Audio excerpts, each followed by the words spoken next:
Bon, eh bien, bonjour docteur, bonjour Pierre.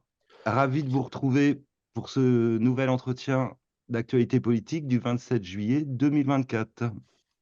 Bonjour Jean-Luc, Eh bonjour bien, docteur. bonjour Jean-Luc, bonjour Pierre. Alors, bon, il y a un petit élément nouveau tout de même dont nous allons parler, mais je crois qu'il est bon de le laisser pour la fin de notre entretien. Ce sera sur l'ouverture des Jeux Olympiques. Il y a pas mal de choses à dire. Donc, on va garder le schéma habituel et les questions à ce dernier sujet, ce sera à la fin. Très bien. Alors, nous allons commencer par une première question sur la France. Alors, depuis des mois, Emmanuel Macron envoie illégalement nos soldats en Ukraine dans le total irrespect de notre Constitution et sans consulter les citoyens. Pouvez-vous, docteur, nous en expliquer le contexte? Alors, le contexte, bon, est très simple, c'est que Macron soutient son coreligionnaire Zelensky. Rappelez-vous que l'une des premières déclarations de Zelensky quand il est arrivé au pouvoir était de dire qu'il comptait faire de l'Ukraine un grand nouvel Israël. Donc, on retrouve à nouveau les intérêts de la communauté. Donc, c'est aussi simple que ça. Alors, ce qu'il y a évidemment de scandaleux, c'est qu'il le fait de façon subreptice, les Français ne sont pas du tout au courant, sauf les familles des soldats qui tombent là-bas. Et ce qu'il y a de scandaleux, ce que j'ai appris dernièrement, c'est que l'état-major menace les familles auxquelles on rend les cadavres, leur disant de ne pas en parler, sous peine de leur couper les pensions de veuves, etc. Donc voilà. Donc c'est absolument scandaleux. C'est encore à nouveau la collusion entre l'état-major et le pouvoir qui est au détriment des intérêts des Français, de la défense des Français.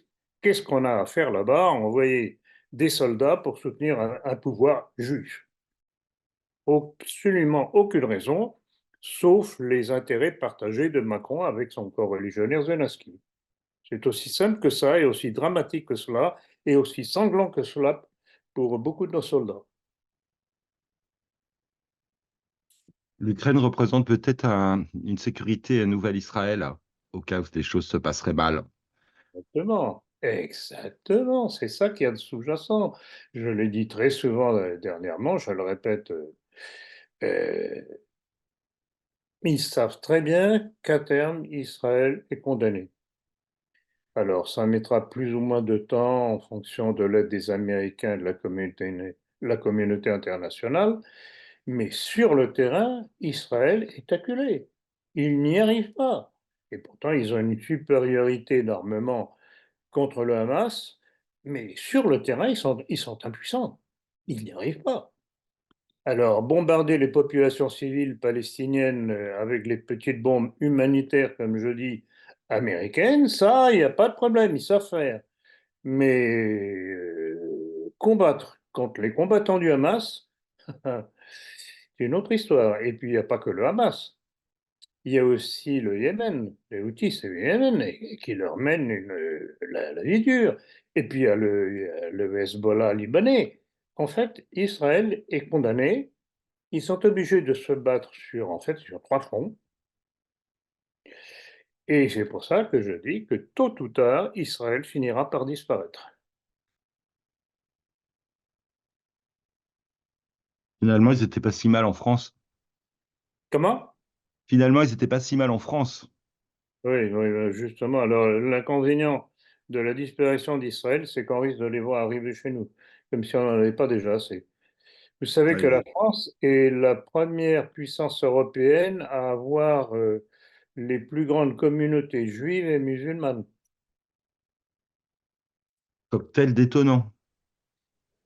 Il faut que, tel détonnant, je dirais presque l'une des communautés nous préserve de l'autre. Je fais allusion à la communauté musulmane. Et d'ailleurs, c'est pour ça que les Israéliens sont pas du tout, les Juifs sont pas du tout à l'aise en France, que malgré tout, il y en a beaucoup qui continuent à partir en Israël parce qu'ils se sentent pas du tout en tranquillité. Et je viens de voir encore dernièrement une déclaration d'un responsable juif, je sais pas si c'est pas un rabbin même, qui recommandait à ses coreligionnaires de partir en Israël parce que leur sécurité était de plus en plus mise à mal en France. Alors, en plus de ça, c'est ce qu'on appelle l'ALIA, c'est-à-dire le retour aux origines. Ça fait évidemment des petits soldats israéliens supplémentaires contre le Hamas.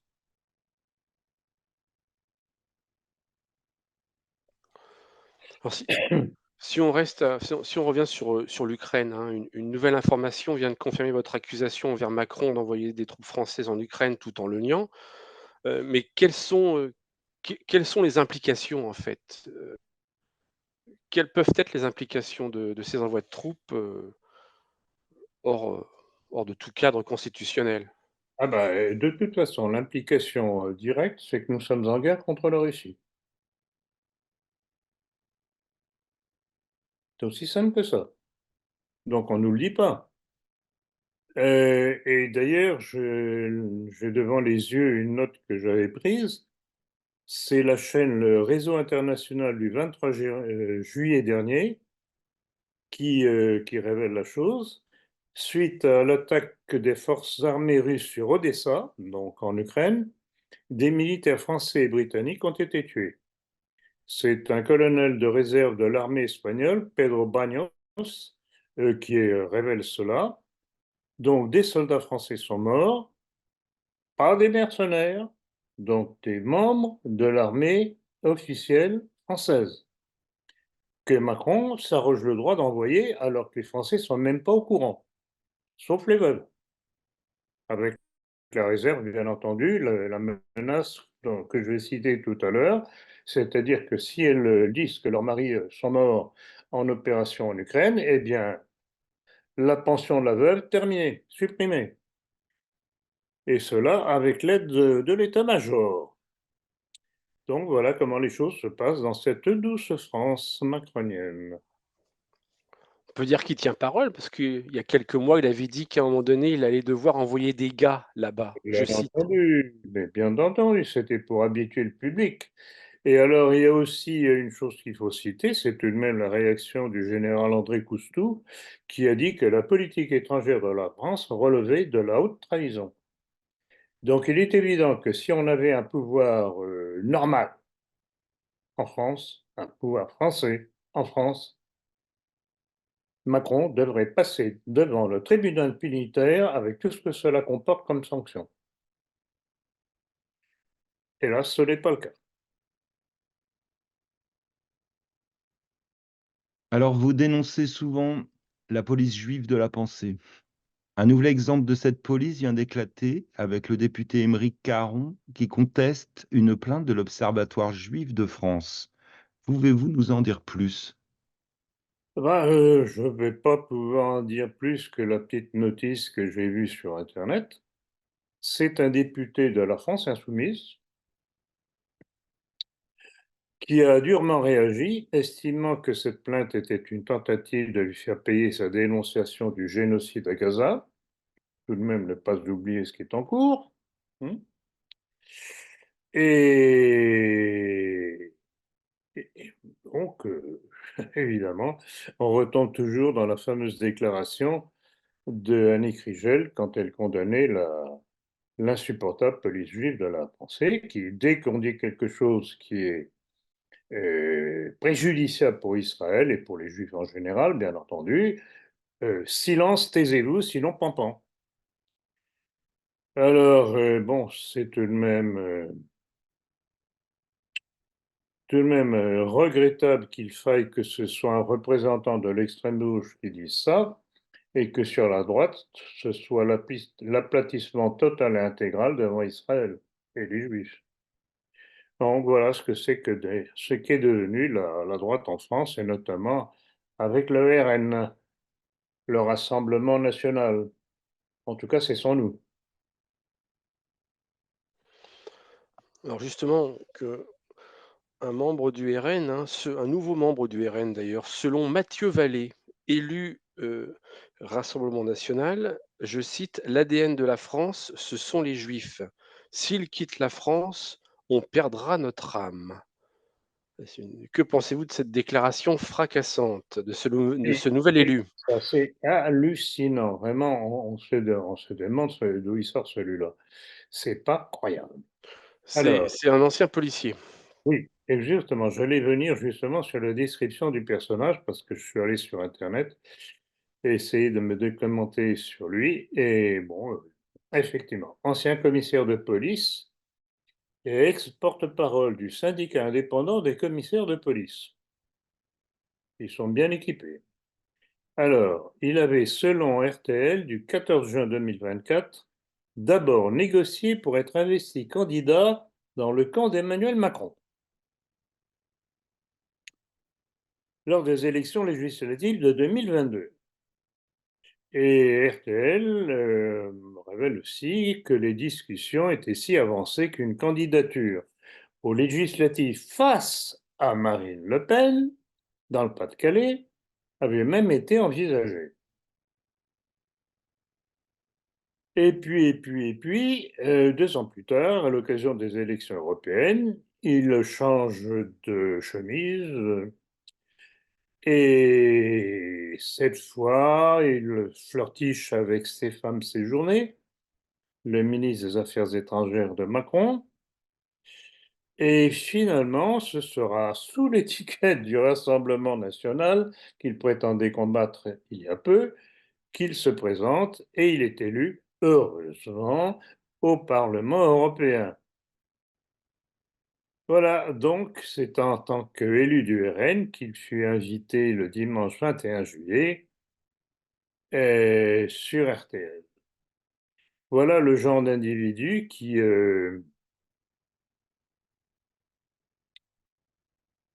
meuble les rangs du dit Rassemblement national.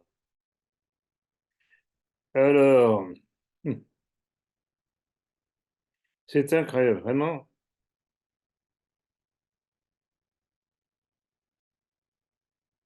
C'est Cet aplatissement devant le monde juif de la part de ces représentants de la dite extrême droite française, c'est absolument hallucinant.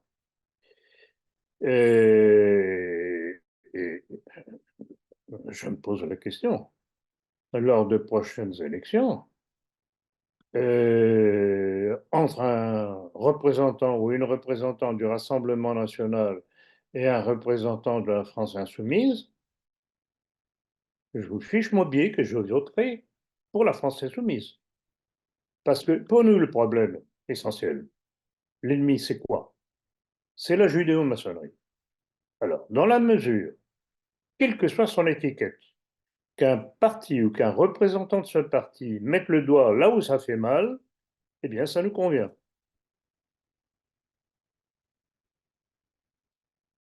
Vous pensez pas que cette qualification d'antisémitisme, qu'ils, dont ils jouissent, la France insoumise, elle est essentiellement due à leur, je dirais, à une approche anticolonialiste, une critique anticolonialiste d'Israël, mais c'est certainement pas, je ne pense pas, la ligne que vous Et défendez. Donc vous leur prêtez peut-être des sentiments ou des non, intentions non, qu'ils n'ont pas, ne je pensez-vous ne pas? fais pas du tout, rassurez-vous, je ne suis pas tombé tout de même de la dernière pluie, d'autant qu'il y a longtemps qu'il n'a pas plu ici. Non, non, non, enfin, je suis parfaitement conscient de la motivation, mais je vous dis, dans la mesure où il dénonce une chose qui nous convient parfaitement, la dénonciation du problème juif, eh bien, je regrette beaucoup, il me convient. Alors que sur la droite, ceux qui seraient soi-disant les plus proches de nous, c'est le désert, c'est l'aplatissement total et intégral. Donc, c'est tout, c'est aussi simple que ça. Mais vous savez, cette réaction des insoumis, il n'y a rien de nouveau. il y a un vieux fond antisémite dans la gauche et l'extrême gauche française, qui remonte à loin, loin, loin en arrière. Pourquoi? Parce que dès la Révolution dite française, ce sont les couches populaires qui ont le plus souffert de la mainmise financière juive sur la France. Donc il y a une tradition. Et on ne doit pas la négliger. Et n'oubliez pas que quand je parle du nationalisme, je dis que le nationalisme est nécessairement social. Donc on peut prendre des gens sur notre gauche. Et d'ailleurs, je dois dire que j'ai périodiquement des gens qui se disent de gauche qui me disent qu'ils ont apprécié mon discours.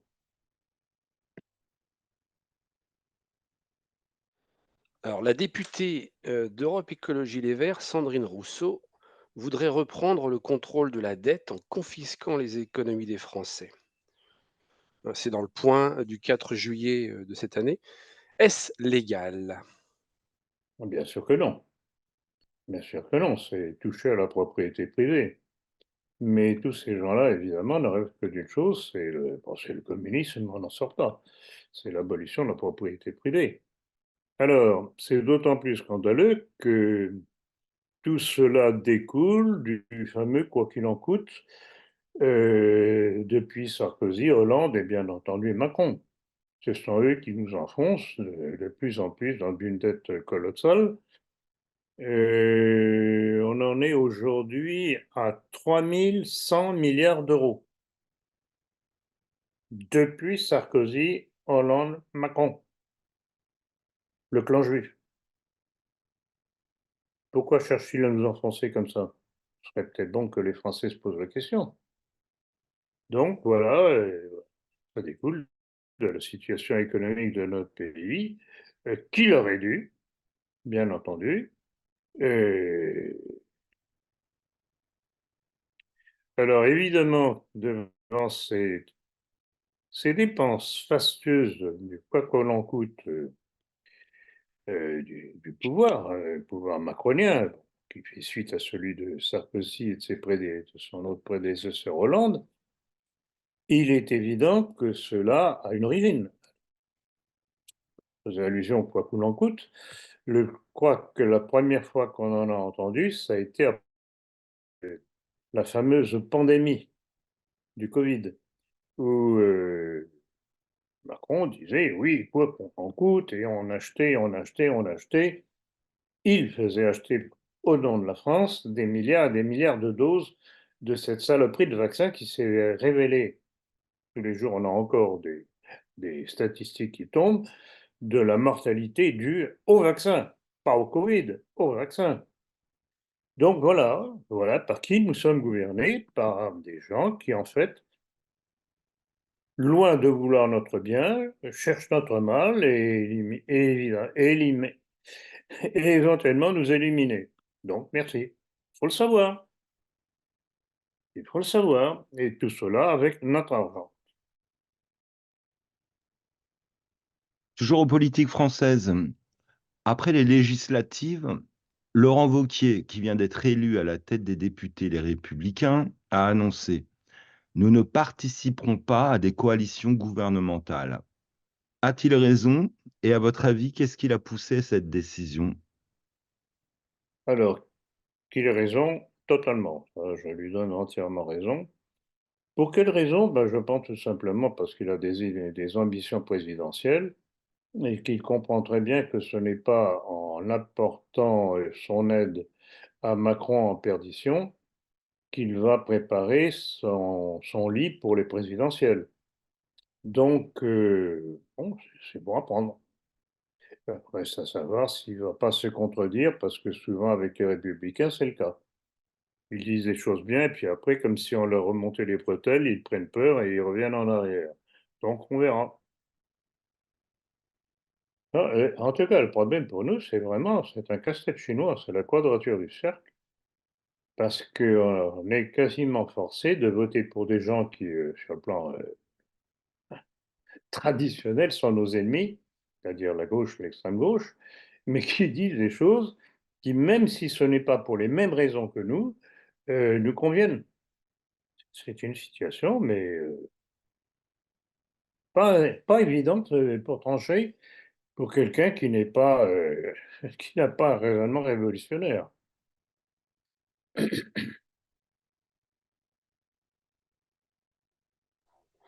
Alors justement, on change de catégorie pour parler de nos milieux. Il y a cet appel-là, donc je cite, hein, un rendez-vous les 15, 16 et 17 août au château de Pessy en Seine-et-Marne pour le 3e congrès national citoyen avec la participation du docteur Philippe Ploncart-Dassac. Donc il semblerait qu'Alexandre Juvin-Brunet a essayé de se servir de vous pour faire sa promotion, mais vous n'êtes pas tombé dans le piège. Pourquoi? Et pouvez-vous nous dire un peu plus de choses sur ce personnage? J'avoue que je n'ai pas apprécié du tout cette annonce parce que, bon, je peux bien participer à ceci ou à cela, même si ce ne sont pas des gens particulièrement proches de moi, mais je n'aime pas être placé devant le fait accompli. J'aime bien tout de même qu'on me demande mon avis avant. Donc ça a été la raison pour laquelle, très rapidement, dès que j'ai connu l'information, j'ai prié Juvin Brunet de supprimer cette mention, parce qu'évidemment, il se servait de moi pour attirer du monde à sa réunion. Donc, il n'est pas le premier d'ailleurs, et certainement il ne sera pas le dernier. Alors, qui il est? Difficile à dire. Bon, il se présente comme quelqu'un qui lutte contre le pouvoir, etc. Excusez-moi docteur, juste pour recontextualiser cela, donc c'était dans le cadre d'une vidéo sur YouTube, c'est ça? Oui, oui.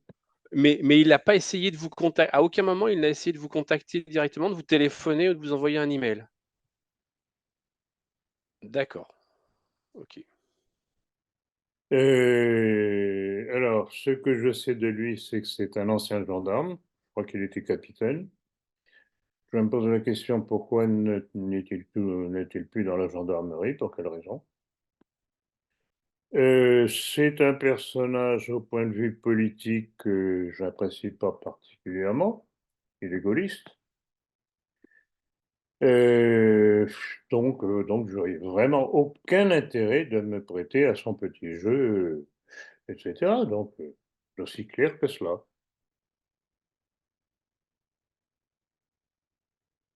En fait, il fait partie de nombre de ceux qui cherchent à se créer un nom en politique, soi-disant patriotes, et en se servant de noms de personnes qui sont connues déjà, etc. Il n'est pas le premier, il ne sera pas le dernier, malheureusement, c'est comme ça que ça fonctionne. C'est comme ça qu'ils essayent de se promouvoir. Le problème, c'est que dès que je suis au courant de ce genre de choses, avec moi, ça ne marche pas. Et je ne tiens pas du tout à ce qu'on parle de moi dans n'importe quel milieu.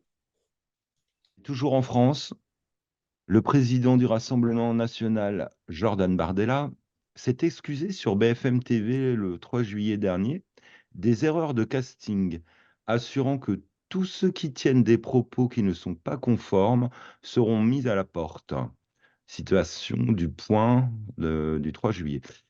Conforme à quoi? Que veulent-ils dire par là, d'après vous, docteur?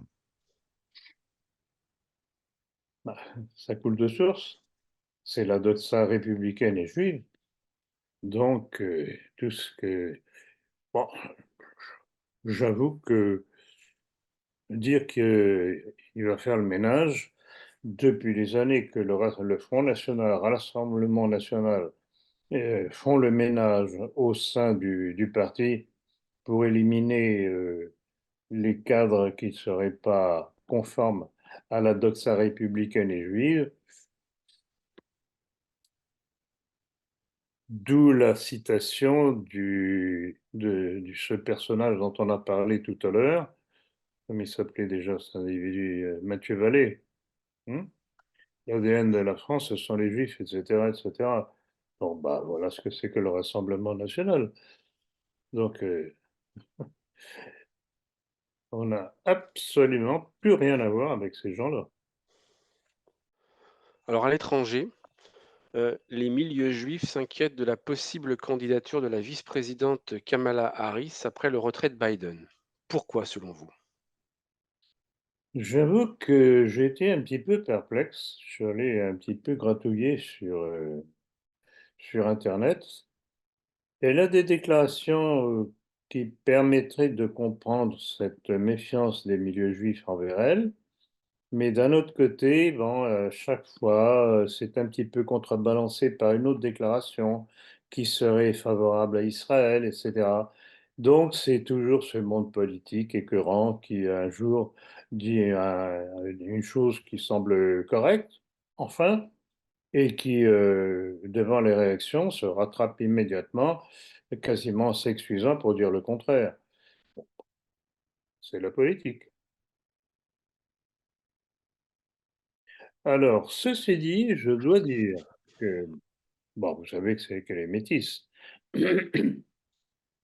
Je dois dire que de sa part, ça m'a cette, réserve qu'elle avait, dans certains de ses textes, hem, faits envers Israël et cetera et le comportement d'Israël, ne m'étonne pas parce qu'il y a une vieille tradition dans les milieux noirs américains de haine contre les juifs. Pourquoi? Alors, quand j'ai vu ça, ça m'a rappelé un documentaire que j'avais vu il y a plusieurs années, pour trouver, qui expliquait le pourquoi de la haine des Noirs américains envers les Juifs. C'est que, je pense que c'était oui, c'était au 19e, début 20e siècle, les Noirs, étaient victimes du comportement des Juifs auxquels ils, voulaient, louer, quelque chose pour pouvoir, habiter. Et ils étaient absolument vampirisés par ces loueurs juifs qui les obligeaient à payer des sommes astronomiques. Et ça a été une des raisons justement de cette haine des Noirs américains envers les Juifs américains. Toujours aux États-Unis, Donald Trump vient de confirmer sa ligne sioniste en annonçant le programme des Républicains s'il était élu. Soutenir Israël. Qu'en pensez-vous? Ah, ça ne m'étonne pas de sa part. De tout ce qu'on connaît de lui, de sa ligne politique, de son parcours politique, il a toujours été à plat ventre devant Israël. N'oubliez pas que son beau-fils, Jared Kushner, qui d'ailleurs est plus ou moins le responsable officieux de la politique étrangère de Trump, est juif et évidemment, on ne peut plus favorable à Israël. Donc Trump qui fait rêver un certain nombre de gens à droite en France, même à l'extrême droite, bah, il y a toujours des cocus. Et alors, il y a aussi une chose que j'ai retrouvée à ce sujet-là, c'est que, à propos de Trump, c'est dans son livre qui a été publié en 2004, The Way to the Top, c'est-à-dire le chemin vers le sommet. En page 188, il est fait allusion à son professeur de Kabbale, Eitan Yardeni. Quand j'ai vu ça, je me suis dit, bon, c'est normal, c'est le retour aux sources. Parce que Trump, les origines, il y a des petits doutes à son sujet.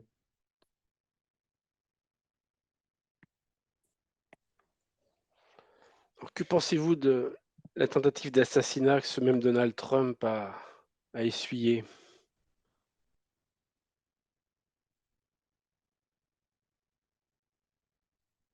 Alors, quand j'ai lu l'information,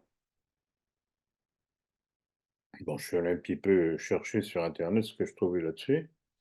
Il y a deux façons de voir la chose.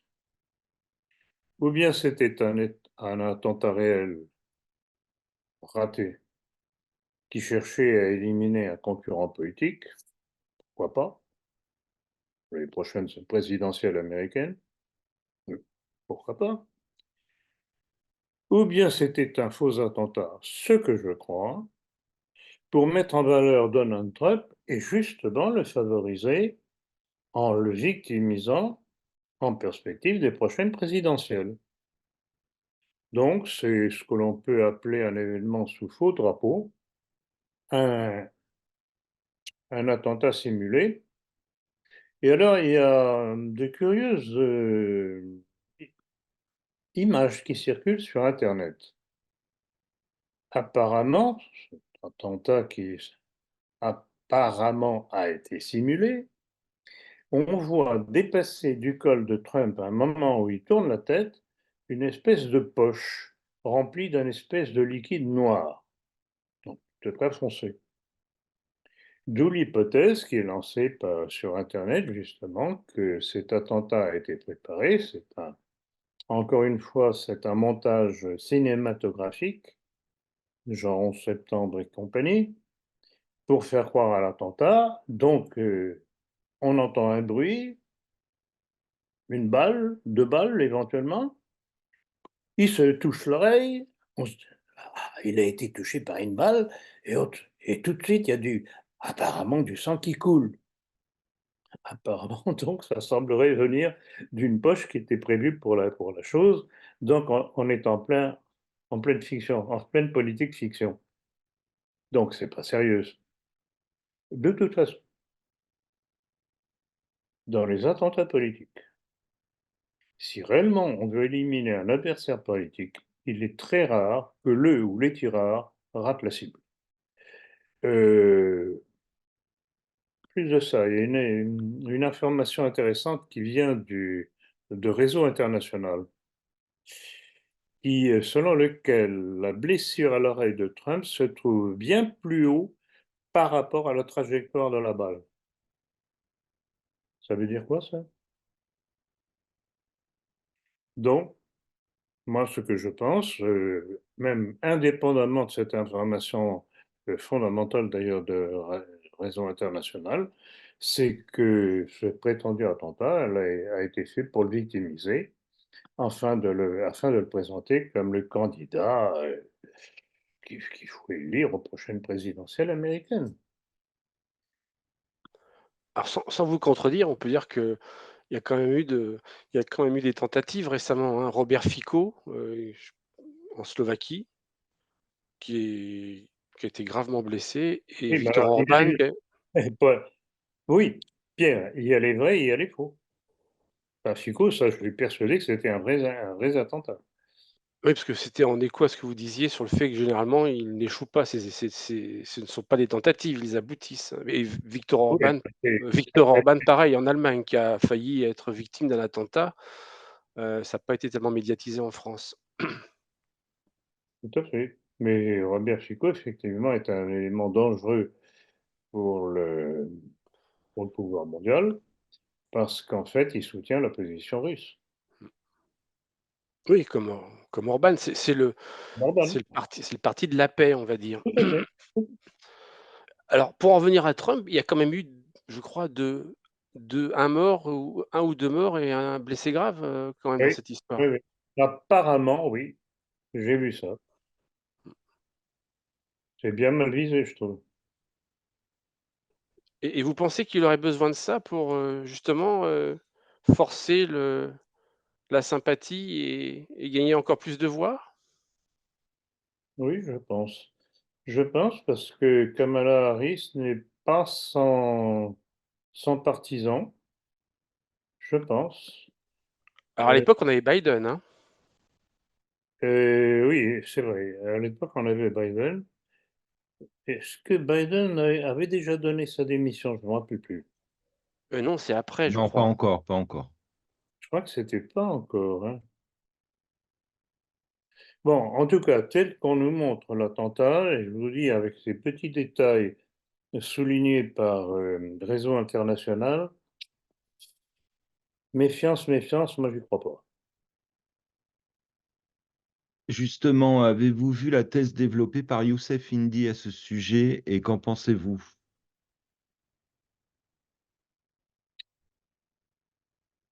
Oui, ben il m'a surpris. Il m'a surpris. Je trouve qu'il cherche à camoufler la réalité. Je sais pas, ça m'a surpris de sa part. En fait, sa thèse consiste à faire croire que l'État profond est contre Trump. Or, du fait des différentes prises de position de Trump sur tous les sujets clés, Trump est l'État profond. Donc, c'est pas du tout la même chose. Et rappelez-vous ce que je crois que je l'ai dit tout à l'heure, euh, Trump, il n'est pas normal que cet individu ait un professeur sur la cabale. Il y a donc une proximité idéologique, sinon d'origine, qui fait que alors, un de ses grands amis est l'avocat juif Ron Cohn. Donc, on est en pleine juiverie de ce côté-là. On se demande qu'est-ce qu'il peut bien apprendre avec des cours de Kabbale, à votre avis? Oui, bonne question. Bonne question, Jean-Luc. De la sorcellerie, de la magie? Qu'est-ce qu'ils font? Je ne sais pas, peut-être la façon de manipuler les hommes. C'est un vaste sujet, la cabale. Il faudra que je m'y plonge un de ces quatre. Une déclaration récente, en tout cas de Trump, qui va dans votre sens, cher Philippe, c'est assez récent, hein. C'est lors de la rencontre, avec le premier ministre israélien Benjamin Netanyahou à Mar-a-Lago, ça doit être en Floride. À l'occasion de cette rencontre, il a déclaré, je cite: Si nous ne gagnons pas à Gaza», donc c'est Trump qui parle, hein: «Si nous ne gagnons pas à Gaza, cela finira par des guerres majeures au Moyen-Orient, peut-être une troisième guerre mondiale». Le «on» est intéressant. Mhm, mhm. Tout à fait. Tout à fait. Non, mais Trump, c'est le clan juif. Il n'y a aucun problème. Et je dirais même qu'à la limite, Biden est plus en retrait que Trump par rapport au problème de Gaza, où on le sent partagé, il voudrait apparaître plus ou moins neutre, mais évidemment, il a tout le clan juif qui est derrière lui, qui pousse, qui pousse, qui pousse. Mais entre Biden et Trump, je préfère Biden, au risque de surprendre. Mais Oui, un peu, c'est pour ça je sans porter toujours le fer de la contradiction, il y a 2 fronts, il y a Israël-Gaza et Ukraine-Russie. Et Trump a quand même dit que la première chose qu'il fera en arrivant, ça serait d'immédiatement interrompre la guerre en Ukraine. Alors, voilà, il semblerait qu'il appuie l'un des 2 fronts, mais pas les 2. Alors que Biden est quand même sur les 2 fronts. Quoi qu'on en dise, il a alors, la fourniture d'armement et d'armes est là, malheureusement. de toute façon, il y a les déclarations, il y a la réalité de ce qui se passe réellement. Et il peut dire, il peut faire toutes les promesses qu'il voudra. Et je dirais que normalement, il ne laissera pas tomber l'Ukraine, parce que l'Ukraine, c'est une guerre juive. Alors, on va revenir, justement, sur Kamala Harris, si je puis dire, avec cette question. Comment expliquez-vous que la vice-présidente des États-Unis, Kamala Harris donc, ait déclaré, je cite: «Les antisémites des campus sont des gens très bien». Bon, ça a été relevé et fustigé par le Jewish News Syndicate, jns.org. Ne va-t-elle pas ainsi à l'encontre de la politique systématiquement sioniste des États-Unis? C'est un petit peu à cela que je faisais allusion tout à l'heure, disant qu'elle avait des déclarations intéressantes, quelque peu balancées par des déclarations contraires. Mais là, alors, il faut dire aussi que le monde politique américain est devant un problème. C'est la montée de l'antisémitisme dans les campus universitaires des États-Unis, qui les oblige tout de même à prendre des positions prudentes. Et je pense que la déclaration de Kamala Harris, qui est tout sauf une imbécile, visiblement, a été de, bon, je dirais passer la pommade Heu, mais en tout cas, ça a évidemment pas fait plaisir au milieu juif. Donc c'est intéressant, c'est bon à prendre. Justement, vous annoncez régulièrement, la fin d'Israël. Une information semble confirmer votre vision. Il s'agit de l'annonce de la fermeture du port israélien d'Eilat, qui s'est déclaré en faillite suite à une baisse d'activité de 85. Pour quelle raison à votre avis, docteur? Eh bien, c'est dû aux attaques incessantes des Houthis, yéménites, qui ne cessent d'attaquer les bateaux qui, circulent, en mer Rouge, heu, la plupart du temps pour approvisionner Israël et qui sont attaqués, qui sont endommagés, qui sont éventuellement coulés et cetera et cetera. Donc il est évident que ça ne peut fait absolument pas les affaires du port israélien d'Eilat, c'est la conséquence de l'efficacité des attaques des Houthis, yéménites. Et j'ai vu un écho de France-Irak Actualité qui, confirme bien que les attaques en question provoquent de lourdes pertes en mer Rouge. Et alors, pour ceux qui ne sont pas très au courant de cet aspect de la politique, internationale, il faut savoir que ces attaques des Houthis yéménites est une conséquence du génocide en cours à Gaza de la part d'Israël. Et donc, les Houthis yéménites viennent au secours des Palestiniens en attaquant les intérêts israéliens, notamment commerciaux.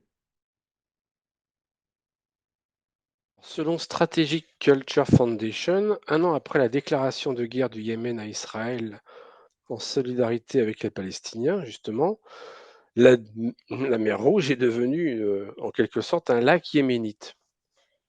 Comment expliquez-vous ça? Bah, ça rejoint un petit peu ce que j'ai dit il y a quelques minutes. C'est effectivement la conséquence des attaques incessantes des Houthis contre les bateaux, soit israéliens, soit des bateaux qui amènent des provisions ou du matériel ou de l'armement à Israël. Donc, c'est la conséquence. Et là, je dois dire que c'est une découverte. On ne pensait pas que les Houthis yéménites pouvaient avoir cette puissance de frappe, cette puissance de nuisance envers Israël. C'est pour ça que je dis encore une fois que pour moi, les jours d'Israël sont comptés. D'abord, c'est un pays contre nature, puisque ils sont venus occuper une terre qui ne leur appartenait pas. Ils ont, alors évidemment, le monde arabe est quelque peu décevant, parce que normalement, tous les pays arabes devraient tomber en même temps à bras raccourcis sur Israël, ce qu'ils ne le font pas. Il faut que ce soit des petits pays relativement, comme le Yémen ou comme le Liban avec le Hezbollah, qui s'en prennent à Israël. Eh bien, malgré ces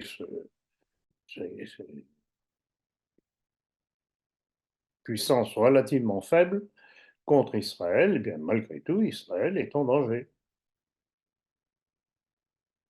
Il n'est pas normal, je trouve qu'il n'est pas normal que la Syrie ne participe pas à ce genre d'entreprise contre Israël. Je sais pas. Alors sans doute ont-ils peur peut-être qu'Israël utilise la bombe atomique contre eux. C'est pas exclu. Parce que Israël, je me rappellerai toujours de cette déclaration d'Ariel Sharon, c'était dans les années 80 environ, disant que si la survie d'Israël était en danger, il n'hésiterait pas à déclencher la Troisième Guerre mondiale. Et donc, Troisième Guerre mondiale, ça veut dire aussi bombe atomique, etc., quoi. Non, c'est une situation extrêmement délicate, explosive, comme tous les explosifs difficiles à manier. On ne peut que décrire, à notre niveau, on ne peut que décrire les forces en présence et annoncer plus ou moins ce qui est prévisible. Ce qui est prévisible, c'est la disparition d'Israël. Oui, justement, vous évoquez également assez souvent le danger qu'Israël, se trouvant acculé, tente de déclencher la Troisième Guerre mondiale. N'est-ce pas ce qui transparaît par l'annonce que le représentant de l'opposition israélienne, Avigdor Lieberman, qui fait pression en vue d'une attaque nucléaire sur l'Iran pour détruire son programme nucléaire? Qu'en Tout à dites-vous? tout à fait, mais ça, à différentes époques, on a différentes déclarations d'hommes politiques, israéliens, disant que ils sont prêts à dévaster la terre pour essayer de survivre eux-mêmes. Le problème, c'est qu'à mon avis, ils y passeront eux aussi. Mais qu'avez-vous, quand on est face à des fous furieux, on peut s'attendre au pire. Alors, évidemment, ce sont des déclarations que je peux appeler des vantardises de la part notamment de Lieberman. Euh,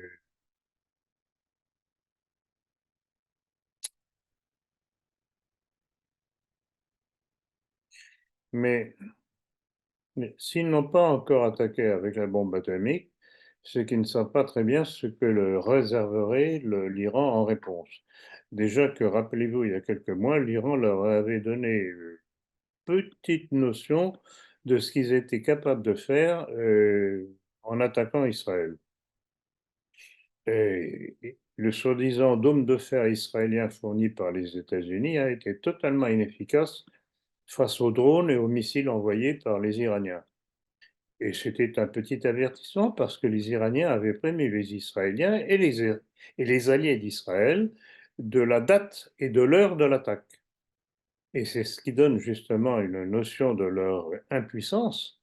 Je parle d'Israël et de leurs alliés, de ses alliés, c'est qu'ayant été prévenus, et de la date et de l'heure, ils ont été incapables d'intercepter les drones et les missiles envoyés par les Iraniens. Donc voilà. Donc, je répète, Israël n'en a pas pour très longtemps.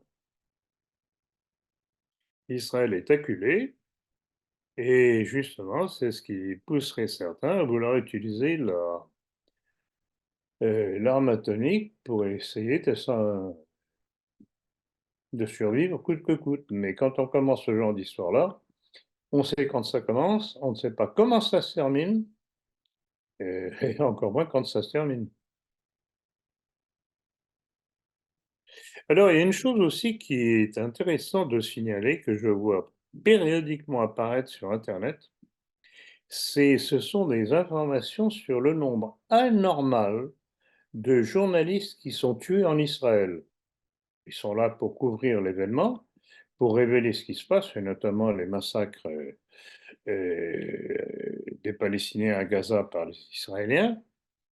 Et c'est vraiment un nombre anormal.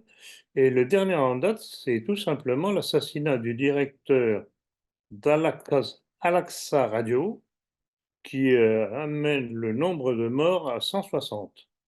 160 journalistes morts, tout de même, dans une durée de temps assez limitée quand même. Ça fait beaucoup. Ça ressemble presque à une volonté d'éradication de tout témoin. En tout cas, c'est l'impression que ça me donne. Donc voilà.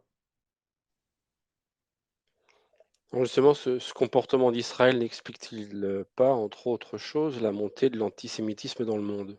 Ça, c'est certain. Ça, c'est certain. Je faisais allusion tout à l'heure à l'antisémitisme galopant aux États-Unis dans les campus universitaires. C'est certain. C'est certain. Et c'est le drame constant à travers les âges d'Israël, disons du monde juif lui-même. Par leur hystérie à vouloir tout dominer, être le maître du monde, etc., n'être plus que sur Terre, ils provoquent des réactions. Et c'est pour ça qu'à travers les âges, ils ont perpétuellement, et rappelez-vous cette citation que je donne régulièrement de leur historien Bernard Lazare, quand il leur dit si de tout temps, toutes les époques, sous des régimes différents, des religions différentes, le peuple juif a eu des problèmes, c'est que les causes premières de l'antisémitisme résident dans le peuple juif lui-même. C'est imparable. Il a dit, en quelques mots, tout le drame du monde juif, de la juiverie dans le monde, depuis quasiment le début de l'humanité. C'est perpétuellement la même chose, le même schéma, le même déroulement, et ça leur retombe perpétuellement sur la figure. Après, ils se victimisent, etc., etc. Je ne vais pas rentrer dans l'Holocauste, etc., la dernière guerre mondiale. Mais tout ça relève de la même machination.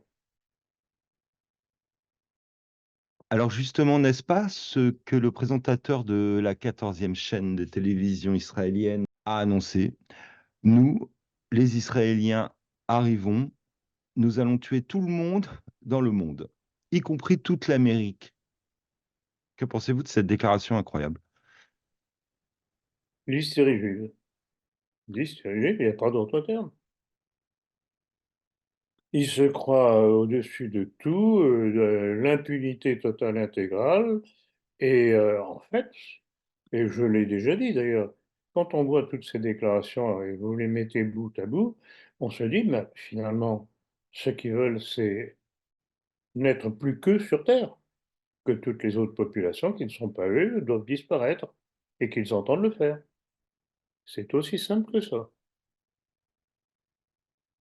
Non, mais on est face à des gens qui sont pas bien dans leur tête. Le problème, c'est que normalement, les fous dans la société civile, on les enferme dans des hôpitaux consacrés à leur traitement, pour autant qu'il puisse y avoir un traitement.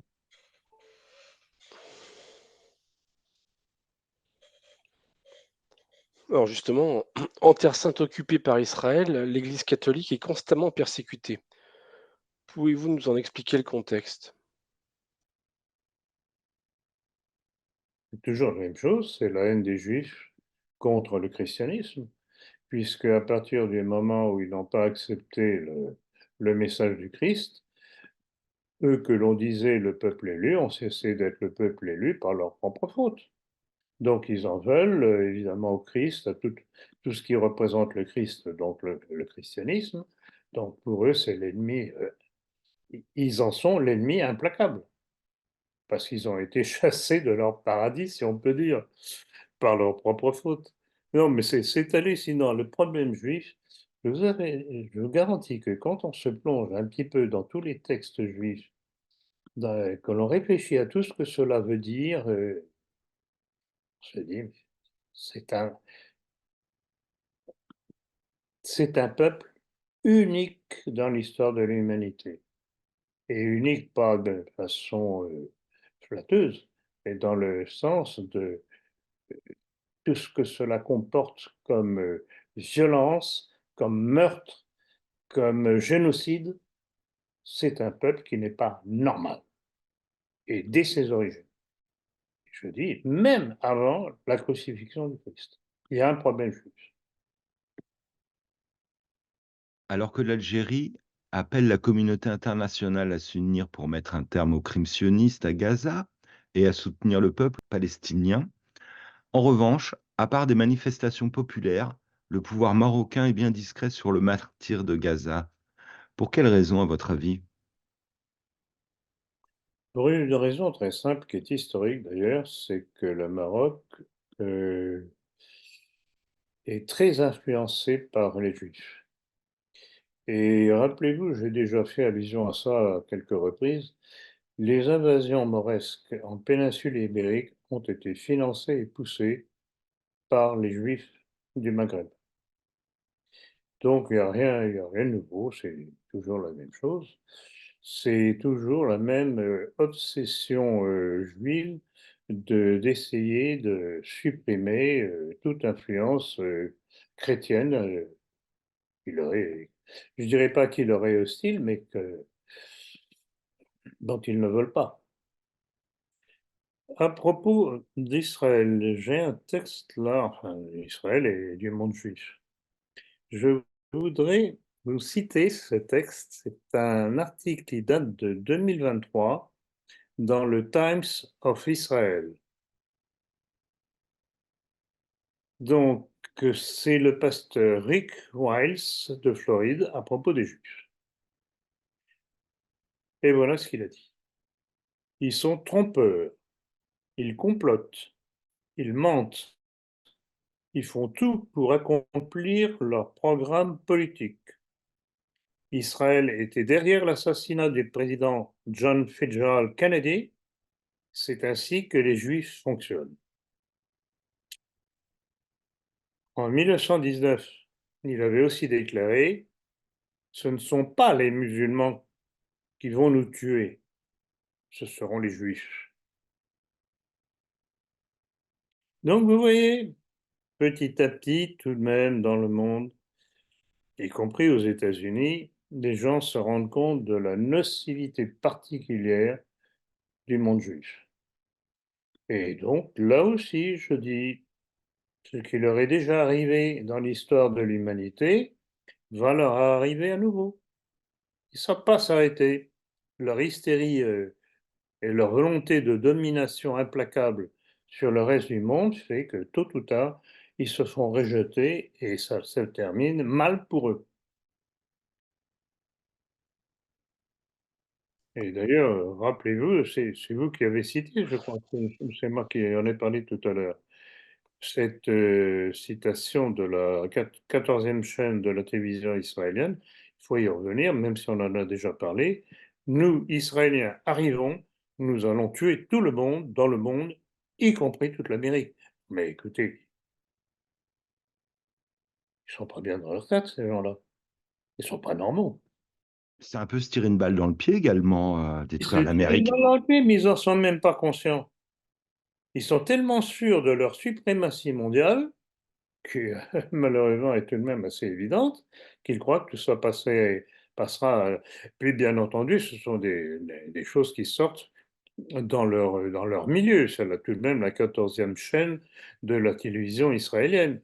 Enfin, maintenant, il y a plus rien qui passe inaperçu sur Internet. Non, ces gens sont des malades. Ils sont des malades et ils s'en foutent à leur propre détriment. Alors, à propos de votre question sur en Terre sainte occupée par Israël et les persécutions perpétuelles de l'Église catholique, ouais, j'ai un certain nombre de textes là-dessus. Et des témoignages, non seulement d'ailleurs de musulmans, parce que musulmans et catholiques, nous sommes sur le même plan par rapport à la haine juive. Et j'ai ce témoignage d'autorité religieuse en Palestine disant: nous sommes l'objet d'une haine qui augmente de jour en jour. Pourtant, dans ces territoires, les rapports entre les chrétiens et les juifs avaient toujours été sereins. Alors, ça veut dire quoi? Ça veut dire que ça a commencé à partir du moment de l'apparition de l'État d'Israël. Donc, c'est là que ça commence. Et effectivement, autrefois, au Moyen-Orient, où il n'y avait pas de problème particulier entre les différentes communautés religieuses, qu'elles soient musulmanes, juives, chrétiennes, etc., il a fallu l'arrivée de ce pouvoir politique, laïque, bien qu'il y ait une influence religieuse rabbinique derrière quand même, qui explique le comportement. Les, les, les profanations de cimetières chrétiens localement sont constants. Une des dernières nouvelles que j'ai vues, le monastère catholique de Beit Jamal a été vandalisé. L'armée israélienne est rentrée dans l'enceinte de la paroisse catholique de la Sainte Famille à Gaza en tirant sur toute personne qui en sortait, faisant de nombreux morts. Vous avez entendu parler de ça dans les médias? Rien du tout. Par contre, on trouve ça sur Internet. Donc, c'est pour ça qu'il faut vraiment aller chercher sur Internet les choses qui sont cachées. Et alors, bien entendu, comportement sympathique, les chrétiens de la bande de Gaza sont interdits d'aller visiter les leurs lors des fêtes de la Nativité ou d'aller à Jérusalem pour fêter la Noël. Mais on a encore des exemples. J'ai collectionné dernièrement un certain nombre de déclarations. C'est hallucinant. Un certain Benzi Gopstein, président de la Lehava, qui est un groupe extrémiste juif, a appelé à incendier les églises lors d'une table ronde sur l'étude de la Torah et du Talmud. C'était organisé une semaine pour les étudiants juifs. Donc voilà comment les étudiants juifs sont formés à la haine de tout ce qui n'est pas juif. Et puis, ce Gopstein n'était pas le seul. Il y avait aussi le rabbin Moshe Klein, qui est le rabbin des centres médicaux de Hadassah, maire adjoint de Elan, etc., ainsi que le journaliste Bedi Rabinovitch, dont les déclarations sont rapportées par le quotidien israélien Haaretz, et qui disait qu'il fallait tuer les chrétiens, etc., etc. Alors, évidemment, il y a eu des plaintes qui ont été déposées. Ça n'aboutit jamais, puisque le pouvoir israélien, évidemment, ne poursuivra jamais les auteurs de ces déclarations incendiaires. Donc voilà. Et pendant cela, la LICRA fait la chasse à tous ceux qui révèlent leurs déclarations incendiaires. Eux se permettent toutes les déclarations, y compris les menaces de mort. Et quand on révèle leur véritable visage, bien entendu, à leur pampant la LICRA. Non, voilà la situation, il faut savoir. Alors, où on se plie, comme ce Mathieu Vallée qui chante les gloires des Juifs, etc., et de l'ADN juif, où on réagit et on se comporte en homme. Alors, Ursula von der Leyen vient de perdre son procès devant la Cour de justice de l'Union européenne pour ne pas avoir été suffisamment transparente sur les contrats de vaccins anti-Covid-19. Pouvez-vous revenir sur cette sordide affaire? Ah ben, elle est évidemment sordide et il est tout ce qu'il y a de plus clair, puisque tout ça, c'est un immense trafic d'intérêts entre la Ursula et le patron de Pfizer, le juif Albert Bourla. Donc, il faut le savoir et le souligner, hein. Donc, cela se chiffre en milliards d'euros ou de dollars. Donc, ce n'est pas perdu pour tout le monde. Donc voilà, alors évidemment, le manque de transparence dans les contrats, c'est pas étonnant. Ils veulent évidemment pas que la vérité éclate. Enfin, ça, oui. Comme je dis souvent, la vérité, c'est comme l'eau, ça s'infiltre partout. Et de goutte à goutte commence à vous tomber sur le crâne. Donc je pense que vous avez compris que, au travers de ces accords secrets entre la Ursula et Albert Bourla, ce sont un immense trafic financier avec quelques bonnes petites rétrocommissions, bien entendu, bien juteuses. Alors, ce qui est intéressant que j'ai vu dernièrement aussi, c'est qu'il y a 5 États américains qui poursuivent Pfizer en justice pour son vaccin Covid, qui est considéré comme inefficace et dangereux, alors que, bien entendu, en France, on en est à punir ceux qui lancent l'alerte. C'est vrai qu'il y a un culot monstrueux là, hein. Ah, monsieur, c'est invraisemblable. Et vous pensez que toutes ces affaires, ça va les dissuader de remettre du charbon dans la machine et de nous refaire le coup? Parce qu'on commence à reparler du Covid là maintenant. Euh, Comment vous êtes pas devin, vous n'avez pas de boule de cristal, mais non, je que pense. voyez-vous? Il y aura encore des imbéciles, parce qu'il y a toujours des imbéciles, puis les imbéciles, c'est la majorité.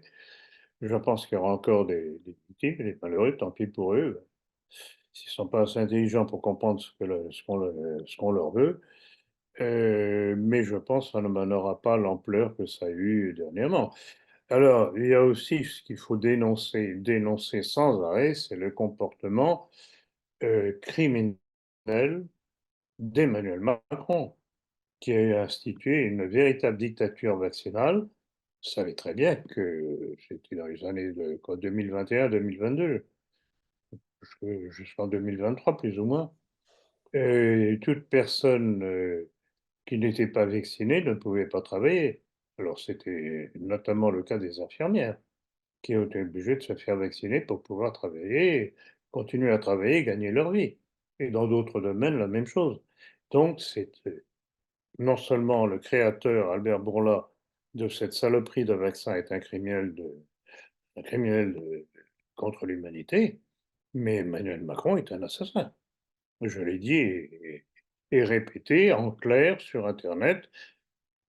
Emmanuel Macron, en imposant la dictature vaccinale avec un produit dont toutes les statistiques d'aujourd'hui démontrent la létalité, sans compter la morbidité, je répète, en clair, Emmanuel Macron est un assassin des Français. Lui et ses complices de son gouvernement. C'est vrai que tout le dispositif avec la séquestration à domicile, enfin tout ce qui s'ensuit, heu, ressemblait à un vaste exercice d'obéissance et vous aviez évoqué le texte d'un Rothschild, je ne sais plus lequel, peut-être Jacob, expliquant que c'était en fait un vaste test de soumission des populations.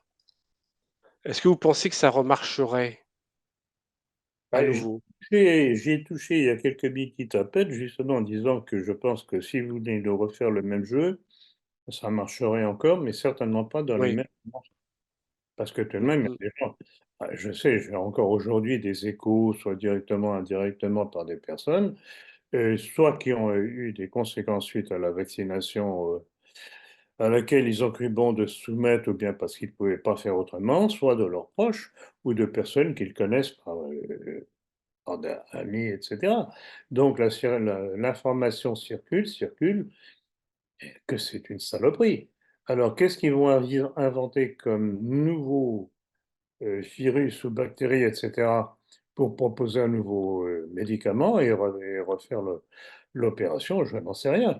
Et que voulez-vous, si les gens, si les peuples s'embêtent et ne réfléchissent pas, essayent pas de se renseigner un petit peu avant de se faire soigner par des médicaments qui en fait sont des poisons, que voulez-vous, ils n'ont que ce qu'ils méritent. C'est triste à dire, mais c'est comme ça. Bon, nous changeons un petit peu de sujet. Nous allons sur les Jeux et nous avons une affaire de 2 poids 2 mesures. Alors que la Russie est exclue des Jeux, Israël, pourtant épinglé par la Cour pénale internationale, à ses risques et périls, sera présente. Qu'en pensez-vous? Deux poids et deux mesures, comme vous avez dit, ben, c'est évident. C'est absolument évident. C'est bah,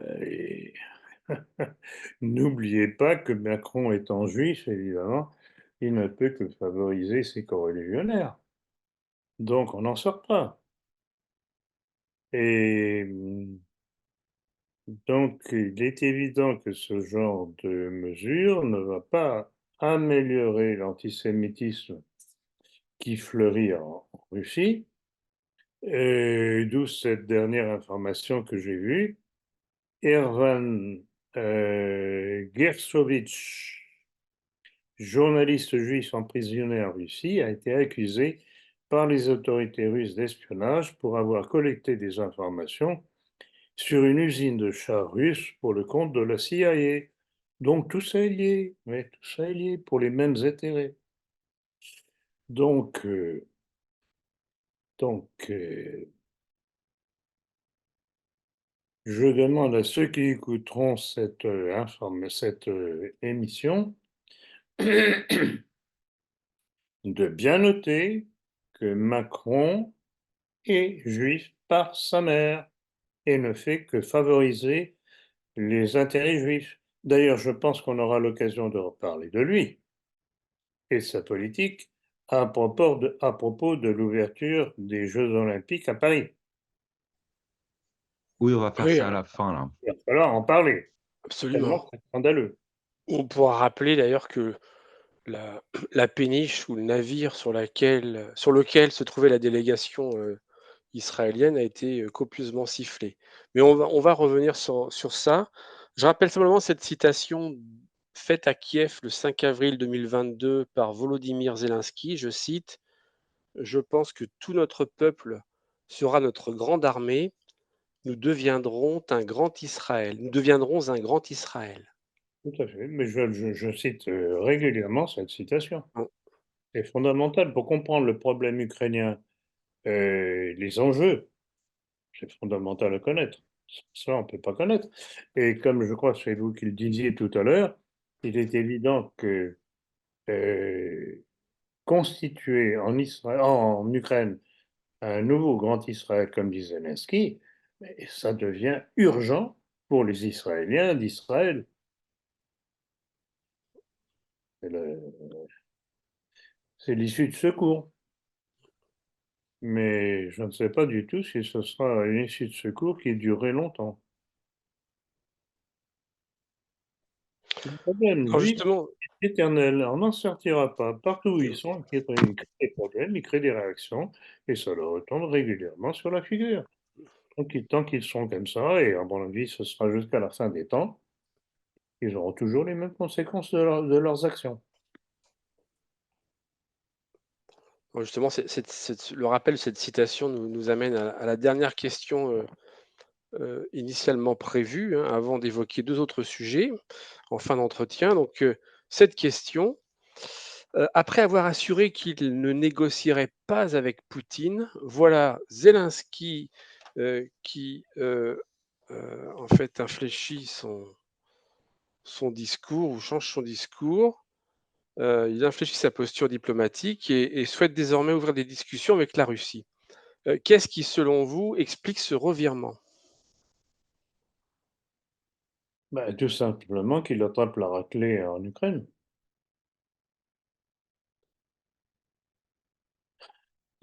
C'est le rouleau compresseur russe qui calmement, méthodiquement, sans se presser, écrase, écrase, écrase. Donc, Zelensky voudrait bien se maintenir au pouvoir en essayant de faire ami-ami avec, la Russie. Mais je ne sais pas si, la celle-ci est tellement disposée. On peut rappeler qu'il n'a plus de mandat officiellement, Zelensky, puisque les élections n'ont pas eu lieu au mois de mai. Donc, Oui, tout à fait. comme Vladimir Poutine est toujours très respectueux des lois, il va pouvoir prétexter du fait qu'il a aucun mandat officiel et pour pouvoir rejeter toute, tentative ou toute velléité de négociation. Oui. Non, mais Zelensky, normalement, ses jours sont comptés. Et je pense que les Ukrainiens finiront un jour par se débarrasser de cet individu. Je pense normaux. Encore, pour les mêmes raisons, c'est toujours la même chose. D'ailleurs, la population ne veut plus s'engager pour combattre, hein. Ils sont Eh obligés bien, d'aller les chercher, hein. bien entendu, ils en sont obligés à aller chercher les gens quand ils partent au travail, enfin les hommes, quand ils partent au travail pour les enrôler. Non, en fait, alors, évidemment, c'est toujours le même, jeu la duplicité, américano-sioniste qui se sert des Ukrainiens pour essayer de faire obstacle à la Russie. Chair à canon. Bon, nous allons pouvoir aborder sujet très intéressant de cette fameuse cérémonie d'ouverture des Jeux Olympiques. Surtout scandaleux. Scandaleuse cérémonie. Et ben voilà, je vous laisse la parole pour nous faire une petite analyse de ce que vous en avez eu et puis on rajoutera nos commentaires. Alors, de ce que j'en sais, il y a eu un certain nombre de choses tout de même absolument inadmissibles. Donc, c'était une cérémonie pour lancer les Jeux Olympiques à Paris. Et on a vu apparaître des trucs tout de même assez bizarres, sans lien particulier avec le sport. Donc, des images où on voyait, par exemple, Marie-Antoinette décapitée, chantant avec sa tête sous le bras. Qu'est-ce que ça vient foutre là-dedans? Une autre illustration faisant allusion à la scène avec le Christ, où les disciples et le Christ sont remplacés par des drag queens, costumatoire, bien entendu. Enfin, je sais pas, je ne me rappelle plus, il y en a d'autres trucs encore, je ne me rappelle plus si vous vous en souvenez, ben, citez-les maintenant, ça va être par la même occasion. Mais vraiment, on est devant, je regrette beaucoup, on est sous le pouvoir d'un certain Emmanuel Macron. Donc, de sa part, ces deux choses-là que j'ai citées, sans compter les autres que je ne pense pas immédiatement, c'est blasphématoire de la part de ce juif qui nous gouverne. C'est la vieille haine juive contre tout ce qui est chrétien. On n'en sort pas. C'est Donc, si vous avez d'autres exemples de ce qui s'est produit lors de cette cérémonie d'inauguration, allez-y, il faut que les gens comprennent. Bah, il y a eu énormément de choses. Oui, on a eu aussi des danses un petit peu désarticulées, de pantins, de gens possédés, sur un damier noir et blanc qui clignotait. Effectivement, la parodie de la scène avec le Christ représenté par une femme, une grosse bonne femme. Oui, j'ai oublié, c'est vrai. Une grosse Alors, bonne. ça, pareil, encore du blasphème, en fait. Auréole autour de la tête. Voilà, avec l'espèce d'étoile de la Statue de la Liberté, un petit mélange de tout. Tout est blasphématoire parce qu'en fait, ces satanistes ne sont pas du tout créatifs comme ils s'en vantent. En fait, ils ne font qu'inverser le christianisme. Donc, il n'y a aucune créativité. Ils mettent des croix à l'envers, ils remplacent un homme par une femme. C'est inversion des valeurs. Tout à fait. Tout ce qui est bien est mal. Et c'est absolument satanique. Il y a pas Totalement satanique, du rouge partout. C'est Un cavalier grosse aussi, ce cheval. Vous l'avez vu, ce cheval avec cette espèce d'ange de chevalier de l'Apocalypse qui arrive. cheval mécanique. Cheval Mais mécanique. effectivement, la scène, donc d'après le tableau de Léonard de Vinci, bon, c'est assez sordide. Bon, il y a cette grosse dame, effectivement, mais il y a d'autres Dame, personnes, dame. grosse bonne femme. Il y a d'autres personnages qui sont peut-être censés représenter des femmes et qui semblent plutôt être des travestis, quoi, en fait, hein. Donc on est toujours sur cette ligne de force, de promouvoir justement à tout prix, la transsexualité, l'homosexualité et le travestissement, le changement de sexe, que sais-je. Au point que, bon, bah, ça a dû choquer parce que visiblement, il semblerait que des télévisions, je crois la Oui, Turquie ou le Maroc ont décidé d'interrompre, à un moment donné ou de mettre des images fixes de Paris, neutres, hein, des monuments de Paris, le temps que ces chars ou que ces péniches-là, passent leur chemin, si vous voulez. Donc, on attend la réaction de l'épiscopat français. Alors, apparemment, j'ai eu un écho là-dessus. Apparemment, il y a eu il y a une déclaration disant que c'était blasphématoire. oui, parce que sur Internet, beaucoup de musulmans se sont plaints hein, du Ah oui. côté blasphématoire. Là, ils ont réagi plus vite que des catholiques, j'ai Ah non, l'impression. mais je suis frappé de voir comment beaucoup de musulmans défendent davantage que des Français de souche, que des catholiques français, les intérêts du catholicisme français. Je suis sidéré et je leur tire mon chapeau devant leur honnêteté intellectuelle. Ça, incontestablement. On a eu droit aussi à une prestation de Céline Dion qui faisait son grand retour, qui nous a chanté une chanson de Edith Piaf. Très belle prestation. Mais bon, faut savoir que Céline Dion est vraiment une sataniste. Tout à fait. Je l'ai dit Totalement. exactement. Elle fait la promotion du wokisme LGBT, puis de la pédophilie carrément, parce que dans ses clips avec les bébés, dans Il des y couveuses. avait aussi un personnage connu, je crois, dans cette célébration, Lady Gaga. Ah, moi, je l'ai pas vu. Oui, oui, Moi, si, on en a si. J'ai parlé, pas vu le on en a début, je sais parlé, pas je où ne elle l'ai pas vu non était. plus. Oui, oui, Ah bah là, c'est la elle, totale, ouais. elle a chanté et elle s'est souvent compromise avec l'artiste satanique là dont le nom m'échappe aux États-Unis, qui avait, ouais, enfin qu'on voyait souvent représenté en Baphomet avec des sacrifices d'enfants, enfin des choses très bizarres Avec qui des étaient femmes en représentées. cage, ouais, voilà. J'ai Je me plus souviens son plus nom, de je vais le son nom, ouais. retrouver. On va retrouver son nom, mais effectivement, elle était là, Lady Gaga, et aussi Aya Nakamura qui jerquait, qui dansait de façon désordonnée avec la garde républicaine. Regarde, Moi, ouais. c'est bien parce que les Français voient ce qu'est la République et la garde républicaine au final. C'est la République, hein, c'est la République qui Ils avance. comprendront. Est-ce qu'ils comprendront par qui on est gouverné? C'est la République universelle qui avance avec son programme de métissage qui a été rappelé d'ailleurs par, par la journaliste là, comment elle s'appelle, très en vue là, bon c'est pareil, son nom va me revenir, qui, enfin bon, ouais, on improvise un petit peu parce qu'on n'avait pas prévu de faire tout ça.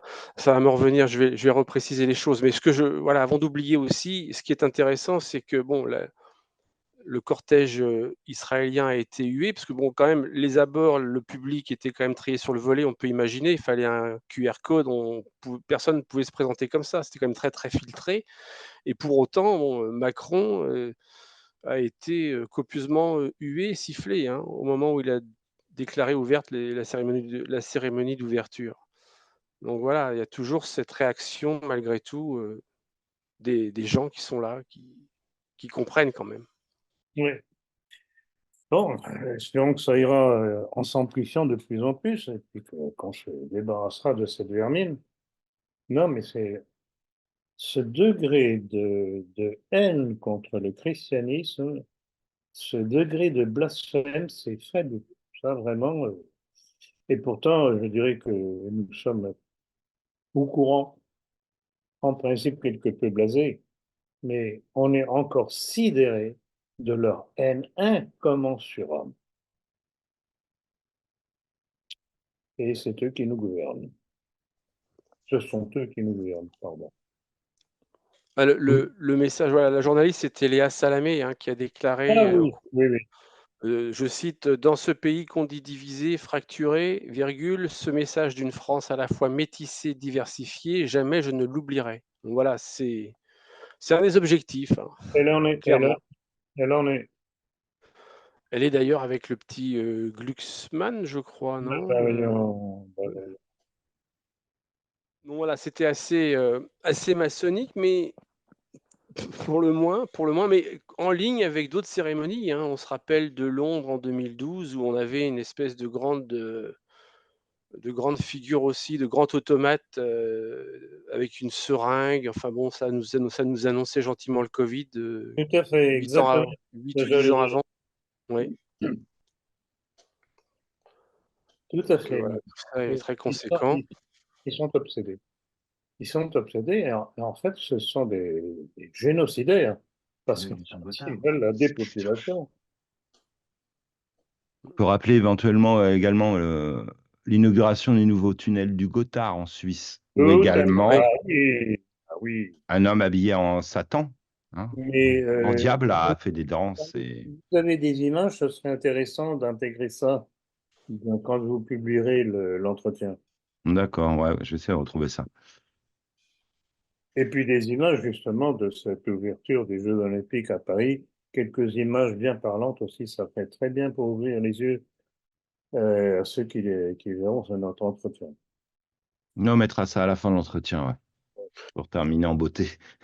pour aussi les images très d'enfants dans un tunnel et puis surtout la promotion de du je sais pas comment appeler ça, du triolisme ou du polyamour, où on voit, 2 hommes et une femme, Voilà, donc Et fermer la porte, toujours. explosion de la famille, on l'a connu pendant Explosion de la famille, ouais, de la partouze, mauvaises soirées à Pigalle. Ça rappelle un petit peu la fête de la musique organisée à l'Élysée. C'est un petit peu la Oui, même oui, ambiance avec tous ces trans, en fait. Tout ce qu'aime Macron et sa Brigitte Jean-Michel. Jean-Michel. Et puis rappelez-vous des images de Macron enlacé avec les Noirs. ouais, ça Absolument. c ouais. Ça vaut la peine aussi d'illustrer notre entretien avec ça. C'était aux Antilles ça, hein, avec de repris de C'était aux justice. Antilles et c'était sur le perron de l'Élysée aussi. Ah ouais, ça c'est la fête de la musique dont parlait Jean-Luc effectivement, Oui, qui se 21 juin 2000, je sais pas si c'est 2017 ou 2018, je sais oui, plus. c'était relativement ancien. Oui, c'était encore au début de l'arrivée de Macron. Ouais. Donc voilà, c'était la question un peu, improvisée du soir, et puis, bah, il y en a une dernière en fait, parce qu'on est quand même c'est en pleine période estivale, bientôt la fin de juillet, le début du mois d'août. Peut-être d'autres lectures, des lectures moins sérieuses que des lectures, je dirais, politiques ou philosophiques au sens de l'étude de la maçonnerie. On peut rappeler que vous allez sortir, la version enrichie et enfin augmentée plutôt d'un livre, vraiment important, un des premiers que vous avez écrit, qui s'intitule, La maçonnerie et qui va sortir, n'est-ce pas? Donc c'est pour septembre? Alors, normalement, ce sera pour septembre. Je l'ai envoyé pour correction, pour plus de sécurité, parce que je ne sais pas si vous savez, en tout cas personnellement, je suis incapable de me relire et de voir les fautes de frappe ou les fautes d'orthographe ou d'accord ou de ceci et cela, parce que je pense à l'idée directrice du texte. Donc, je suis un petit peu aveugle sur les fautes, etc. Donc, je donne toujours à corriger par deux ou trois personnes éventuellement ayant une bonne orthographe. Euh, c'est le cas de la maçonnerie. Donc, j'attends les corrections. Et dès que j'ai les corrections, j'envoie le manuscrit à l'imprimeur.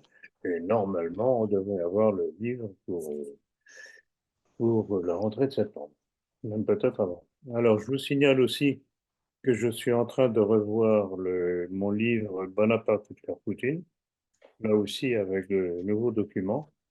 Donc, ça paraîtra peut-être encore cette année. J'en sais rien. Je verrai. Très Je bien. verrai parce que je n'ai pas que ça à faire. Il y a bien entendu bon, la préparation de notre lettre d'information à la politique, auquel j'invite ceux qui écouteront cet entretien à s'abonner parce que vous trouverez des choses que vous ne trouverez nulle part ailleurs. Donc, c'est une lettre d'information mensuelle au prix de 55 euros au prix de la Société de philosophie politique. Donc, écrivez-nous pour savoir comment faire. On Donc, rappellera les coordonnées en incrustation. exactement, merci de le rappeler.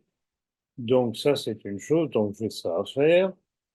J'ai les lectures politiques et philosophiques, comme vous dites, justement. Pas que ça, parce que de temps en temps, pour me détendre, je lis un bon, enfin, j'espère, ce que j'espère être un bon livre policier. Ça me détend. Et puis, il y a tellement, tellement de choses à faire, suivre à l'actualité, etc. Je dirais tout de même, c'est quasiment du non-stop. Ces romans policiers, c'est des romans contemporains ou des choses plus anciennes? Mmh. Absolument tout, oui, des romans plus ou moins anciens. Bon, il y a un auteur que j'aimais bien, c'était Maurice Leblanc avec Arsène Lupin. Oui.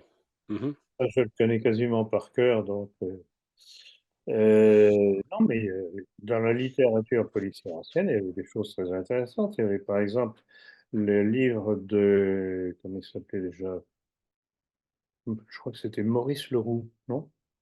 Le mystère de la chambre jaune. Ah, il Rouletabille, tout ça, oui, c'est Maurice Leroux, oui. Oui, Oui, oui. c'est tout, hein. Le mystère de la chambre jaune, c'était Le parfum de la dame en noir, oui, tout dans ça. les romans policiers anciens, il y en avait qui étaient pas mal. Oui. Et puis, il y a des trucs, je parle pas des bouquins américains, genre Mary Higgins Clark, ses premiers, c'était pas mal. Ça devient un petit peu répétitif et c'est visiblement pour un public américain et féminin. Et alors, cette grosse maligne s'arrange toujours pour donner des noms. Elle va à tel restaurant, qui est un restaurant réel. Donc, je pense qu'elle doit avoir des petits prix quand elle va dîner ou déjeuner là-bas. Elle fait appel à un alcool qu'elle boit, même chose, et ainsi de suite. Donc, c'est du commercial, Ça s'appelle du placement de produit. pas très sympathique. C'est du placement de produit. Ah oui, elle est en avance sur son temps. Oui. Petit correctif, c'est Gaston Leroux. Mystère Gaston de la Leroux. chambre. Je me rendais compte que je me trompais de... Non, Gaston Leroux, exactement. Ah, il y a des livres intéressants de Gaston Leroux, c'est incontestablement, et notamment le plus connu, c'est Le mystère de la chambre jaune. C'est... Et donc, il y a aussi, comment elle s'appelle, une anglaise là, très connue. Tu- tu- Et Agatha Christie? Ah voilà, oui. Oui, oui. Oui, quand seulement c'était intéressant. Mais ce qui m'énerve avec Agatha Christie, c'est qu'elle brouille tellement les cartes que vraiment, c'est quasiment impossible de déceler quel peut être réellement l'assassin. Et moi, c'est un exercice intellectuel qui m'intéresse. C'est quand je lis un livre politique, c'est d'arriver, d'après les renseignements que donne l'auteur au fur et à mesure, quel est l'assassin. C'est un petit exercice intellectuel, mais Agatha Christie a ça d'exaspérant qu'elle, justement, elle s'ingénie pour qu'on ne puisse pas trouver. Je trouve ça un petit peu tordu quand même. Très bien. Est-ce qu'on a un ou deux rappels à faire par rapport aux commandes des livres ou des abonnements? Alors, les Comme d'habitude. abonnements, là, je rappellerai encore, et là, je compte sur vous, Jean-Luc, pour donner les indications pour les abonnants. Notre lettre d'information mensuelle, la politique. Là, je dis, je répète, vous trouverez des choses que vous ne trouverez nulle part ailleurs. Euh, ça. Donc, ma rentrée politique pour la conférence à Paris, normalement, ce sera le 14 septembre, à l'endroit habituel, donc à l'espace Hermès, 11 rue de la Vistule. Mais néanmoins, tenez-vous au courant qu'il n'y ait pas de changement de date pour une raison ou pour une autre. Qu'est-ce qu'il y aurait d'autre à dire? Vous avez le titre de la prochaine conférence, non? Pas encore. Ça va en grande partie dépendre de l'actualité. J'ai ma petite idée là-dessus, mais non, j'en parlerai pas tout de suite encore. Ça va dépendre de l'actualité. Mais de toute façon, rassurez-vous, ce sera un sujet chaud encore une fois. On vous fait confiance. Merci Jean-Luc.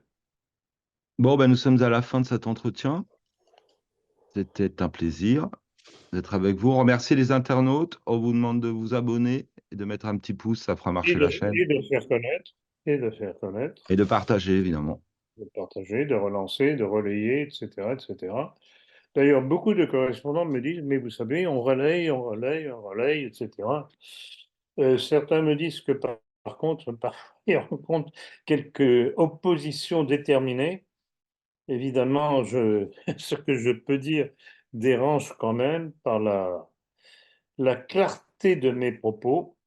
Vous savez très bien que je ne tourne jamais autour du pot et que, bon, de toute façon, la vérité est toujours très dure, surtout pour ceux qui ne veulent pas l'entendre. Ouais, toujours difficile à accepter. Ouais. Donc, Jean-Luc, soyez gentil de ne pas oublier de mettre les coordonnées pour l'abonnement à la politique. Je ne sais pas où ça en est, au fait, au point de vue illustration des livres qui sont en vente par la Société de philosophie politique. Est-ce que tout y est? Oui, oui, tout est à jour, hein. Tout y est à jour Ouais, avec les... ouais, tout est là. Très bien, merci. Non, il n'y a pas de problème à ce niveau-là. Donc là, il est évident aussi que je tiens à dire à ceux qui nous écoutent ou écouteront ce soir, c'est que, bon, les entretiens, les conférences, c'est une chose, mais si vous voulez approfondir un sujet, il n'y a rien d'autre que le livre. Et là, je vous garantis qu'il y a une panoplie tout de même très importante de livres que j'ai publiés, justement en ciblant systématiquement tel et tel et tel sujet sur lequel je voulais que les Français soient informés. Donc, si vous voulez approfondir un certain nombre de sujets, prenez contact avec nous pour savoir les conditions d'envoi du livre, etc., etc. Et surtout, s'il est disponible. Parce que, par exemple, pour l'instant, on en a parlé, la maçonnerie n'est pas encore disponible. Ça le sera donc, je pense, à la rentrée de septembre, largement. Il y a aussi celui auquel je faisais allusion tout à l'heure, le Bonaparte et de la Poutine. Donc, avant de commander des livres, informez-vous si c'est toujours disponible. Et n'oubliez pas de nous donner vos références de mail et de téléphone qu'on puisse prendre contact avec vous pour vous dire, voilà, c'est épuisé ou ceci ou cela. Sinon, on est obligé d'attendre, si vous avez versé une certaine somme, sans nous donner Ça arrive très souvent. On reçoit des virements par la banque, une certaine somme. On ne sait pas de quel titre il sujet, on n'a pas l'adresse d'envoi de la personne, donc c'est insupportable si vous ne nous écrivez pas parallèlement à votre versement, qu'on sache justement à qui et à quoi correspond un versement. Donc, pensez à ça. C'est plus qu'un détail, c'est quelque chose qui est nécessaire. Sinon, vous n'aurez pas la commande, vous serez obligé de protester pour dire ah, qu'est-ce qui va, je l'ai pas reçu. Eh ben, Ça arrive encore, docteur? ça arrive encore. Ça arrive encore. Non, mais les gens sont distraits, ils sont légers. Légers. Ouais, ils Et sont d'ac- je me demande s'ils ne croient pas qu'ils sont tout seuls dans le sol, sur Terre, que monsieur Untel, madame Untel, oui, mais évidemment, je connais leurs coordonnées, etc. Non, mais c'est impressionnant. Oui, les gens sont tellement habitués à être assistés à tous les Oui, niveaux qu'ils ne effectivement. savent plus rien faire. Il y a une paresse intellectuelle invraisemblable. Ils sont légers, tout légers comme Jacques Attali. Là, je viens de vous envoyer un lien qui vient de faire une déclaration assez intéressante sur l'ouverture des Jeux Olympiques. Il explique en substance que, en fait, toutes les transgressions.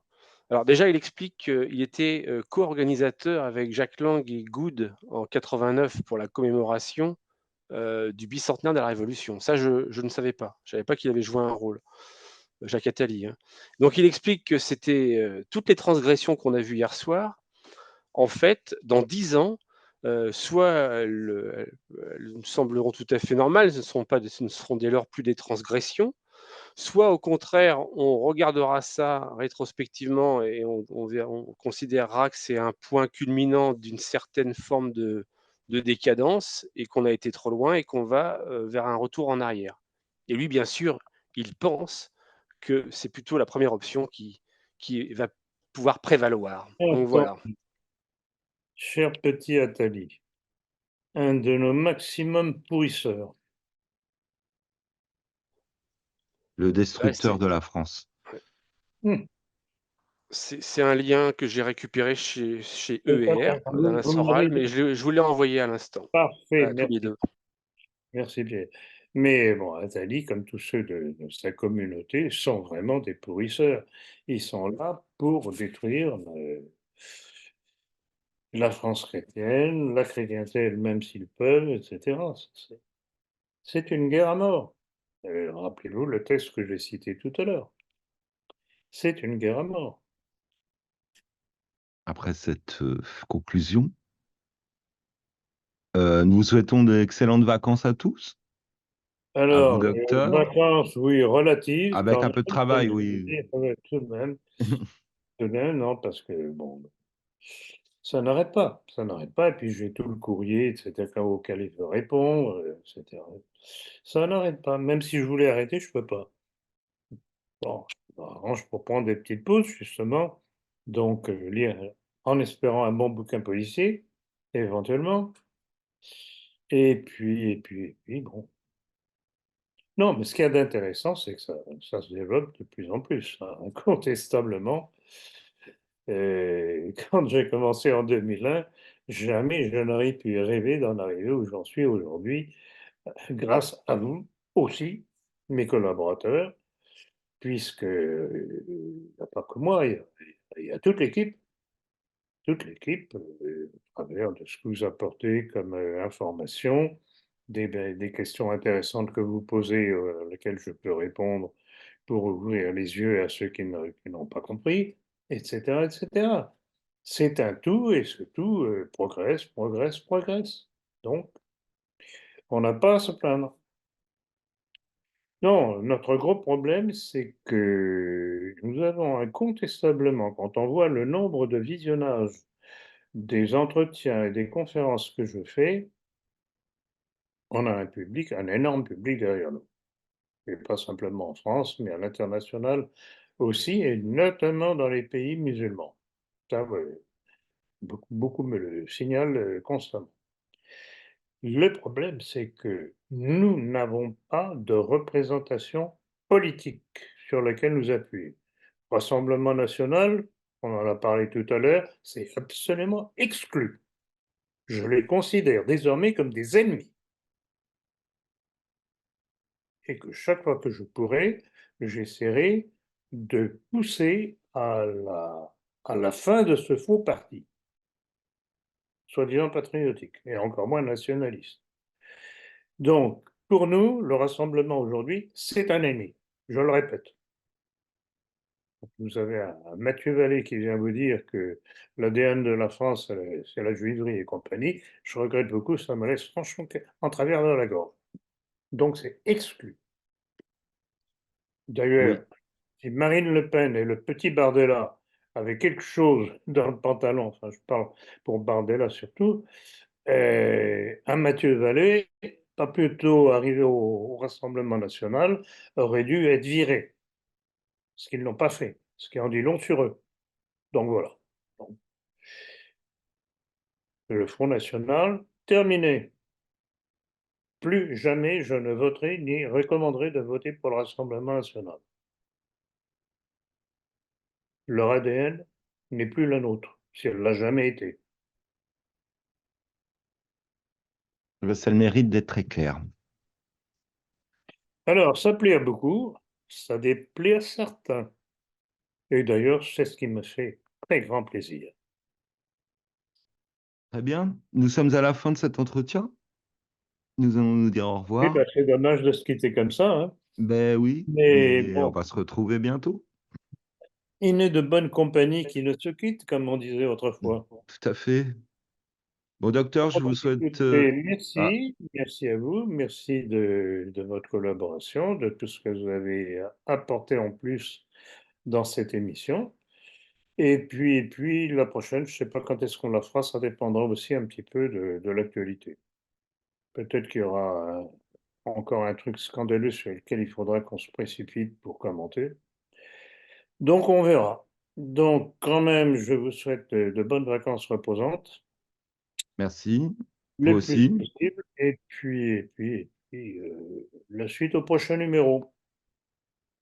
Tout à fait, au prochain numéro. Ah bah, je vous souhaite une bonne fin de journée, des bonnes vacances, et puis bah voilà. Et puis À déjà très maintenant, bientôt. une bonne soirée, peut-être un bon dîner. Et un bon dîner, oui. Eh bien, au revoir, docteur. Au revoir, Pierre. Au Au plaisir Au de vous revoir revoir, au retrouver. revoir Jean-Luc, tout le au monde. revoir Pierre, et Bonnes alors vacances. merci à ceux qui nous écouteront et de leur fidélité. Qui nous Et suivent, ouais, tout à ils fait. répercutent autour d'eux, qu'ils fassent se connaître le plus possible. Que les gens ne viennent pas dire après, ah, je ne savais pas. Bon, chers amis, à tout bientôt.